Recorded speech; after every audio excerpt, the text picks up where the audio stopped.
રાધે રાધે. જય શ્રી કૃષ્ણ. નમસ્કાર દર્શક મિત્રો, હું છું મુકુંદ જોશી. આપ સૌનું હાર્દિક સ્વાગત કરું છું અમારી આધ્યાત્મિક સફર ભક્તિ વેદિકા યુટ્યુબ ચેનલમાં. મિત્રો, સમયનું ચક્ર નિરંતર ફરતું રહે છે અને તેની સાથે બદલાય છે આપણી કિસ્મત. આજે આપણે વાત કરીશું ચંદ્રની માલિકીની રાશિ એટલે કે કર્ક રાશિ. કર્ક રાશિના નામાક્ષર છે હ તેમજ ડ. માટે આવનારું વર્ષ 2026 કેવું રહેવાનું છે? શું આ વર્ષ તમારા સપનાઓને પાંખો આપશે? કયા ક્ષેત્રમાં તમારે સાવધાન રહેવું પડશે? આ તમામ સવાલોના જવાબ આજે આપણે આ વિડીયોમાં વિગતવાર જાણીશું. જો તમે હજુ સુધી અમારી ચેનલને સબસ્ક્રાઈબ નથી કરી તો ખાસ વિનંતી કે અત્યારે જ સબસ્ક્રાઈબ કરો અને બેલ આઇકન દબાવવાનું ભૂલશો નહીં, જેથી 2026ના તમામ રાશિ ભવિષ્ય તમને સૌથી પહેલાં મળે. રાધે રાધે. જય શ્રી કૃષ્ણ. કર્ક રાશિ વર્ષ 2026નું રાશિફળ. વર્ષ 2026 કર્ક રાશિના જાતકો માટે આત્મવિશ્વાસનો સૂર્યોદય લઈને આવી રહ્યું છે. આ વર્ષ ભાવનાત્મક સ્થિરતા અને ધીમી પણ મજબૂત સફળતાનું વર્ષ સાબિત થશે. ગ્રહોની ચાલ સૂચવે છે કે આ વર્ષે તમારે પરિવાર અને કરિયર વચ્ચે સંતુલન જાળવવું પડશે. ક્યારેક નસીબ તમારી પરીક્ષા લેશે તો ક્યારેક અચાનક થતા લાભ તમને આશ્ચર્યચકિત કરી શકે છે. વર્ષની શરૂઆતમાં તમે કામકાજમાં થોડું માનસિક દબાણ અનુભવી શકો છો.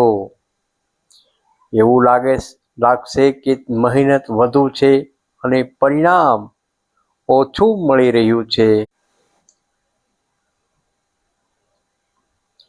પરંતુ ગભરાશો નહીં. એપ્રિલ 2026 બાદ ગ્રહો તમારી તરફેણમાં જરૂરથી આવશે. નોકરી કરતા જાતકોને પ્રમોશન અથવા મનગમતી જગ્યાએ બદલીના યોગ પ્રબળ થઈ રહ્યા છે. જે યુવાનો સરકારી નોકરીની તૈયારી કરી રહ્યા છે તેમને વર્ષના મધ્યમાં કોઈ મોટા શુભ સમાચાર મળી શકે છે. વેપારીઓ માટે જૂન મહિનાથી સપ્ટેમ્બર મહિનાનો સમય સુવર્ણકાળ જેવો રહેશે. જો તમે ભાગીદારીમાં બિઝનેસ કરો છો તો લેખિત કરાર કરવામાં આળસ ન કરવી. ઉતાવળમાં કોઈ પણ મોટો પ્રોજેક્ટ હાથમાં ન લો. ધીરજ એ જ તમારી સફળતાની ચાવી રહેલી છે. નાણાકીય દ્રષ્ટિએ 2026 મિશ્ર પરિણામો આપશે. તમારી આવકનો પ્રવાહ જળવાઈ રહેશે, પરંતુ સાથે સાથે મોજશોખ અને પારિવારિક પ્રસંગો પાછળ ખર્ચ પણ વધી શકે છે. ફેબ્રુઆરી માસ અને ઓક્ટોબર મહિનામાં અચાનક મેડિકલ કે અન્ય કોઈ ખર્ચ આવી શકે છે, તેથી ઇમરજન્સી ફંડ તૈયાર રાખવું હિતાવહક છે. જૂન મહિના પછી આવકના નવા સ્ત્રોત ખુલશે. વર્ષના અંત સુધીમાં તમે જમીન, મકાન કે નવું વાહન ખરીદવાનું તમારું સપનું સાકાર કરી શકશો. પ્રિય કર્ક રાશિના જાતકો સ્વભાવે સંવેદનશીલ હોય છે અને આ વર્ષે તમારી લાગણીઓની કદર થશે. પતિ પત્ની વચ્ચે સમજણ વધશે અને જૂના મતભેદો દૂર થશે. અવિવાહિત લોકો માટે વર્ષનું મધ્ય મંગળમય સાબિત થઈ શકે છે. તમારા લગ્નની વાત પાકી થઈ શકે છે. પ્રેમ સંબંધોમાં પારદર્શકતા રાખવી હિતાવહ છે, નહીતર ખોટી ગેરસમજ સંબંધમાં અંતર લાવી શકે છે.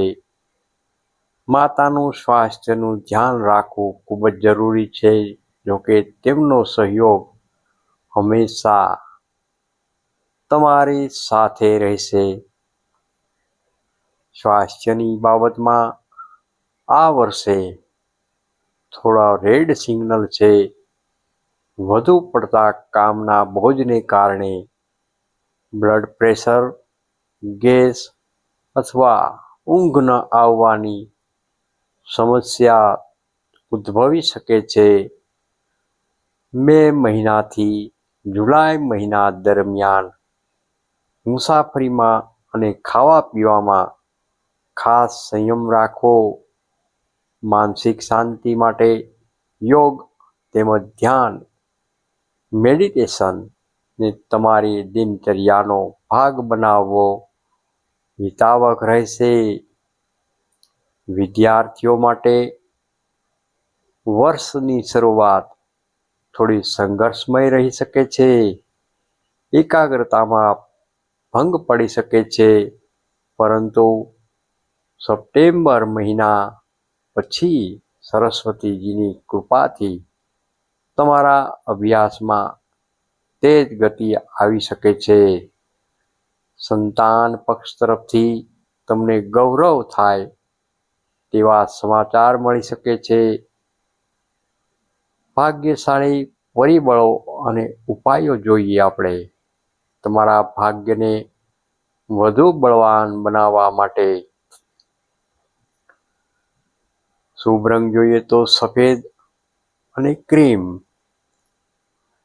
શુભ અંક જોઈએ તો 2 અને 7. શુભ દિવસમાં જોઈએ તો સોમવાર તેમજ ગુરુવાર.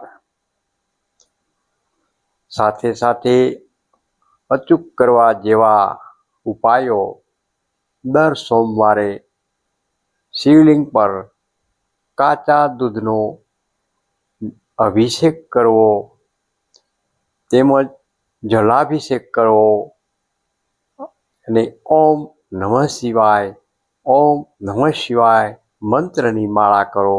અને બને તો જરૂરિયાતમંદ લોકોને સફેદ વસ્તુ જેમ કે ચોખા છે, દૂધ છે, તેમનું દાન કરો. ટૂંકમાં કહીએ તો કર્ક રાશિ માટે 2026નું વર્ષ ધીમે ધીમે પણ મજબૂત પ્રગતિનું છે. જો તમે સંયમ રાખશો અને પરિવારને સાથે લઈને ચાલશો તો આ વર્ષ તમને ઘણી બધી ખુશીઓ આપી જશે. પ્રિય દર્શક મિત્રો, જો તમને આ રાશિફળ ઉપયોગી લાગ્યું હોય તો વિડીયોને લાઈક જરૂરથી કરશો. હર હર મહાદેવ કોમેન્ટમાં જરૂરથી લખશો. રોજિંદા રાશિફળ અને શાસ્ત્રોક્ત માહિતી માટે જોડાયેલા રહો.